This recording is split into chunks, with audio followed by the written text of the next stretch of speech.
Então, Deus e a sua palavra, como Deus e a sua palavra são a mesma coisa, para você ter os pensamentos de Deus, você precisa fazer o quê? Você precisa conhecer da palavra de Deus. Toda pessoa pode ter os pensamentos de Deus? Não, nem todas as pessoas podem ter. Não é uma coisa que se compra, não. Só um filho de Deus pode ter os pensamentos de Deus. Só o próprio Filho de Deus, que é Jesus, Yahushua, né? Ou o Espírito Santo de Deus podem ter os pensamentos de Deus. Ou uma pessoa que é filho de Deus também. Vamos ver isso aí? Lá em 1 Coríntios capítulo 2, no versículo 16, olha assim, está fazendo uma pergunta, ó. Quem, pois, conheceu a mente do Senhor? 1 Coríntios 2, verso 16. Quem conheceu? Ninguém pode conhecer a mente de Deus. Nenhuma pessoa que realmente tem o Espírito de Deus, que nasceu de novo, pode conhecer. A pessoa pode estudar, nenhum pensador, psicanalista, psicólogo pode revelar os caminhos de Deus, mas somente uma pessoa que tem o Espírito de Deus. Não ouça uma pessoa que não tem o Espírito de Deus. Ela pode te ensinar tudo, menos aquilo que são os caminhos de Deus, a não ser que ela copie de uma outra pessoa. Olha em Romanos 11, verso 33 também, ó profundidade das riquezas, tanto da sabedoria quanto da ciência de Deus, quão insondáveis são os teus juízos, e quão inescrutáveis os teus caminhos. Esse versículo aqui está falando de quê? Está falando a respeito das profundezas, das grandezas de Deus. Olha, profundeza das riquezas, tanto da sabedoria, quanto da ciência de Deus, quão insondáveis são os teus juízos, e quão inescrutáveis os teus caminhos. Amados, isso aqui parece ser uma coisa inacessível. Isso aqui parece ser uma coisa que nem todo mundo pode conseguir isso aqui. Davi já entendia isso no passado, juntamente com os profetas, como eu falei para você. Ele desejava conhecer os pensamentos de Deus, mas para ter os pensamentos de Deus na sua vida, é preciso que o Espírito de Deus habite na vida dessa pessoa. Vamos ver o que Davi falou lá? No Salmo 40, no versículo 5, Davi disse assim, ó: muitas são, Senhor meu Deus. Olha como é que tem uma variedade de declarações a respeito dos pensamentos de Deus no Antigo Testamento, que esses homens começaram a conhecer e a entender os pensamentos de Deus, que é a mente de Deus, e a falar a respeito disso, e eles sabiam que era através dos pensamentos de Deus que eles poderiam andar nos caminhos de Deus e ter a facilidade para andar, para fixar a sua caminhada. Amados, porque é muito fácil a pessoa sair do caminho de Deus. É muito fácil o povo sair dos caminhos de Deus e começar a fazer besteira. Você muito vê isso aí pela internet. É uma porção de pastor fazendo uma porção de besteira, fazendo uma porção de doideira na igreja, inventando uma porção de circo dentro da igreja. Você vê uma porção de gente por aí, missionário, gente tentando mostrar dar uma de que é homem de Deus, de que é mulher de Deus, mas fazendo uma porção de papagaiada para chamar a atenção das pessoas, e uma porção de gente seguindo falso profeta por aí afora, porque tem, mas por causa de quê? Porque não são pessoas que estão procurando observar os pensamentos de Deus, o que a palavra de Deus diz. Então, aquilo que qualquer besteira que qualquer falso profeta fala, qualquer pessoa que sai por aí dizendo, olha, eu estou falando em nome de Deus, hein? Eu estou revelando a tua vida, e aquela pessoa faz aquela papagaiada toda ali, aquela presepada toda, e tem uma porção de gente para seguir aquilo ali. Na verdade, aquilo ali já é recompensa. Davi, por quê? Porque quando você não busca Deus, então a sua recompensa vai ser a estupideza. A sua recompensa vai ser a ignorância.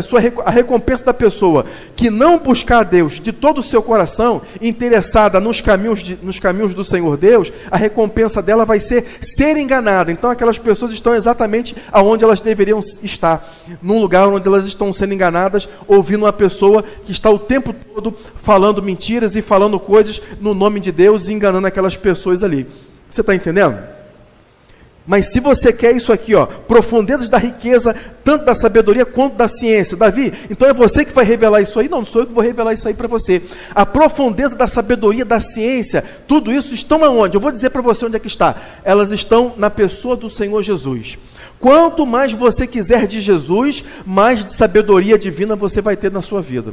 Quanto mais você desejar e aspirar da pessoa de Jesus na sua vida, mais você vai ter a revelação a revelação da ciência. Eu não estou falando a ciência natural não, porque a ciência natural, na verdade, ela é uma grande loucura, mas a ciência verdadeira, que a palavra de Deus mesmo diz lá, o apóstolo Paulo disse, né, que a sabedoria do homem é uma loucura para Deus.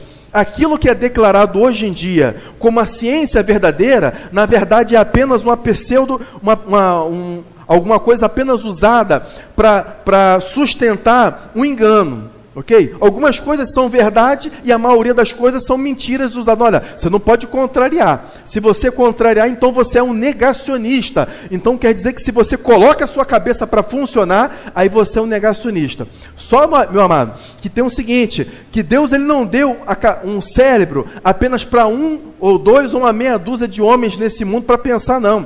Você tem um cérebro com neurônios aí dentro dessa tua cabeça aí, meu irmão. Eles dizem que são 100 bilhões, mas deve ser muito mais. Você, além de ter neurônios, você tem um cérebro, você tem um Espírito de Deus, você tem a palavra de Deus, então você pode botar a sua cabeça para pensar, você pode escolher, você pode decidir, amém? Você tem a verdade da palavra de Deus. Se alguém declarar alguma coisa, olha, isso aqui é a voz da ciência, ninguém pode questionar. Eu não estou dizendo que tem que negar alguma coisa não, mas se alguma coisa, se você vê que alguma coisa não está batendo com a verdade, então você deve colocar a sua cabeça para funcionar e questionar e confrontar com a palavra de Deus. Quem diz glória a Deus? Você tem o Espírito de Deus. Se alguém tem o Espírito de Deus na sua vida, pode ter os pensamentos de Deus dentro da sua mente, porque nós temos a mente de Cristo. Davi, então, ele já entendia isso, como eu falei, né? Deixa eu acabar de ler o versículo aqui, Salmo 40, verso 5. Vamos terminar de ler aqui então o versículo. Muitos são, Senhor meu Deus, as maravilhas que tens operado para conosco. Os teus pensamentos não se podem contar diante de ti, e se eu os quisera anunciar e deles falar, são mais do que se podem contar. Aleluia. Olha só um homem de Deus aqui, falando a respeito dos pensamentos de Deus. Deus, em algum momento da vida desse servo de Deus, começa a revelar para ele os seus caminhos. Começa a revelar para Davi os seus pensamentos, como que funciona a mente de Deus. Então, por isso, ele passa a ser um homem diferenciado. Ele passa a ser um homem diferente dos outros homens comuns, porque ele está falando a respeito dos pensamentos de Deus. Eu poderia anunciar esses pensamentos, mas eles são muitos. Então, você tem que receber esses pensamentos de Deus na sua mente, através da palavra de Deus e através do Espírito Santo de Deus, que vão revelar e vão encaminhar você e vão anunciar para você. Davi, ele não podia viver esses pensamentos, embora ele recebeu relampejos de revelação no passado. Mas como naquela época nem todo mundo tinha um Espírito de Deus dentro deles, então eles não podiam, porque eles estavam na antiga aliança. Eles tinham a sombra, nós temos a substância. Eles tinham que carregar uma arca, era um simbolismo, era uma coisa que funcionava. Onde aquela arca ia, a presença de Deus ia. Lá dentro tinha as tábuas da lei, que era a lei de Deus. Lá dentro tinha uma porção de maná, que representa Jesus, representa o alimento. Lá dentro tinha um cajado de Arão, que floresceu, que na verdade tudo aquilo ali era uma denúncia contra o próprio povo, na verdade, sabia? Sabia que aquelas coisas eram uma denúncia? Por isso que tinha que ter uma tampa em cima da arca, a tampa do propiciatório. Aquela tampa ali para que as pessoas não olhassem para a lei. Para que olhar para a lei se eles não conseguiriam cumprir a lei? Deus deu a lei para mostrar para o povo, para que eles pudessem cumprir a lei, mas eles não conseguiram, para mostrar para eles que eles precisavam primeiro aprender. Por isso que o apóstolo Paulo falou lá em Gálatas, né? Primeiro Deus deu um tutor, né? Alguém para tomar conta, igual uma família, antigamente nas grandes famílias, nas famílias ricas tradicionais. Então, quando o pai não podia estar o tempo todo tomando conta do seu filho, ele contratava um tutor para, desde pequeno, instruir o seu filho, como o apóstolo Paulo foi instruído aos pés de Gamaliel. Então, quando aquela criança crescesse, aí ela saía da educação daquele homem ali, né, ou daquela mulher, ou daquelas pessoas ali. A lei, ela veio para isso, para ser um tutor temporário, para que o povo de Israel entendesse que eles não iriam conseguir cumprir aquilo ali, mas o Senhor Jesus, quando veio, conseguiu cumprir toda a lei. E agora, quando nós olhamos para o Senhor Jesus, você não precisa ficar olhando para a lei o tempo todo. Eu sei que tem gente que na internet, quando ouve isso, né, a gente está dizendo que você não tem que olhar para a lei. Eu não estou dizendo, não estou contrariando a lei de Deus é perfeita, mas você consegue cumpri-la? Então é melhor você estar em Jesus, porque Jesus cumpriu toda a lei, e é por isso que nós estamos debaixo da graça de Deus. Jesus cumpriu toda a lei, você não pode cumprir a lei. Eu vou pregar para você aqui a lei, a palavra de Deus, mas você não vai poder cumprir, você não vai conseguir cumprir isso aí. Mas Jesus cumpriu. Mas quando nós estamos em Jesus, quando Deus olhar para você, Ele não vai ver as suas falhas, nem os teus pecados. Ele vai ver em você Jesus, porque nós estamos nele. Então Deus, Ele vai se agradar de você por causa de quê? Não por causa da sua performance, mas por causa de Jesus, que é totalmente perfeito, venceu o pecado, cumpriu toda a lei, ressuscitou. Ele sim é poderoso, Ele é a primícia dos que dormem. Quem podem dizer glória a Deus? Vamos dar um forte aplauso, louvor ao nome do Senhor nessa noite? Aleluia, glórias a Deus. Então, dentro da arca, como eu falei para você, dentro da arca estavam o quê? A lei, estava o cajado de Arão, que de certa forma era melhor eles não olharem, porque quando eles olharem, teria que ser lembrado que eles não obedeceram a Arão, eles não respeitaram a autoridade de Arão como sacerdote. Então era mais uma denúncia para o povo de Deus. E também estava ali o maná. Quando olhassem para o maná, eles iam lembrar que eles murmuraram no deserto. Então a tampa da arca tinha que ficar o tempo todo ali coberta. A arca representava a presença de Deus. A arca é o próprio Senhor Jesus. Quando o sacrifício era feito, o sangue do animal era jogado por cima da tampa do propiciatório. Então, quando Deus olhava lá de cima para ver os elementos que estavam dentro da arca, cadê as tábuas da lei?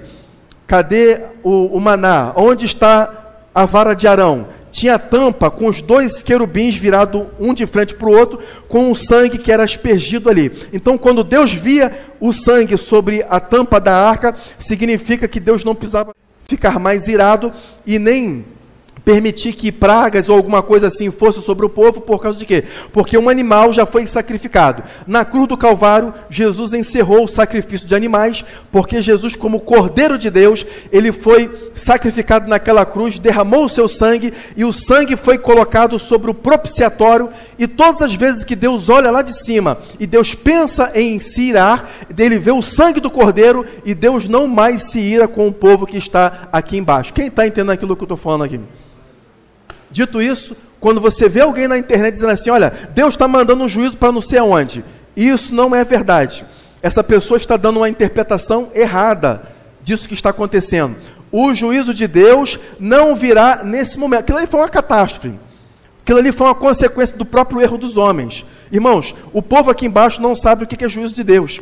O juízo de Deus é quando Deus enviou o dilúvio. Aquilo foi juízo. Acabou com tudo, não é verdade, gente? Aquilo foi juízo. Juízo de Deus foi quando Deus enviou a chuva de fogo, de saraiva, de pedra lá sobre Sodoma e Gomorra. Acabou com tudo, não sobrou ninguém. Só tem ruína, não cresceu mais nada na cidade.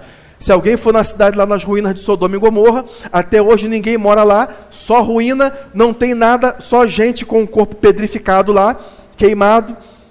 Então não sobrou nada. Isso é juízo. O juízo de Deus, amados, só virá quando a igreja for arrebatada. Irá se iniciar os 7 anos de grande tribulação. Então virá o juízo de Deus aqui sobre essa terra. Por enquanto, é a graça de Deus. Tudo que vocês veem acontecendo, quando vocês veem alguém dizendo, foi o juízo de Deus sobre aquele lugar.